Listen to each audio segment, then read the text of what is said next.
ஜனாதிபதி தேர்தல் களம் தென்னிலங்கையில் சூடுபிடித்துள்ள நிலையில் தமிழ் மக்கள் சார்பில் களமிறக்கப்படவுள்ள தமிழ் பொது வேட்பாளர் யார் என்பது தொடர்பில் இன்று தீர்மானம் மேற்கொள்ளப்படவுள்ளதாக தெரிவிக்கப்படுகிறது.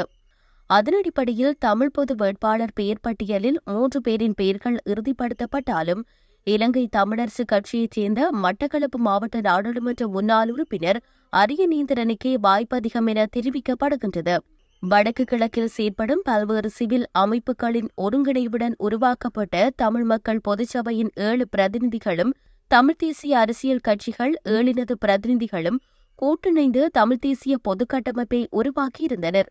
இந்த பொதுக்கட்டமைப்பை எதிர்வரும் ஜனாதிபதி தேர்தலில் போட்டியிடும் தமிழ் பொது வேட்பாளரை கண்டறிவதற்கு உபகுழுவை நியமித்திருந்தது.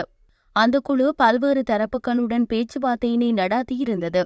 இவ்வாறானதொரு நிலையில் இலங்கை தமிழரசு கட்சியைச் சேர்ந்த மட்டக்களப்பு மாவட்ட நாடாளுமன்ற முன்னாள் உறுப்பினர் அரியநேந்திரன் இலங்கை தமிழரசு கட்சியின் கொழும்பு கிளை தலைவரும் ஜனாதிபதி சட்டத்தரணியுமான KV தவராசா, தமிழ் தேசிய கூட்டமைப்பின் நாடாளுமன்ற முன்னாள் உறுப்பினர் சந்திரநேரு சந்திரகாந்தன் ஆகியோரது பெயர்களே இறுதிப்பட்டியலில் உள்ளதாக தெரிவிக்கப்படுகிறது.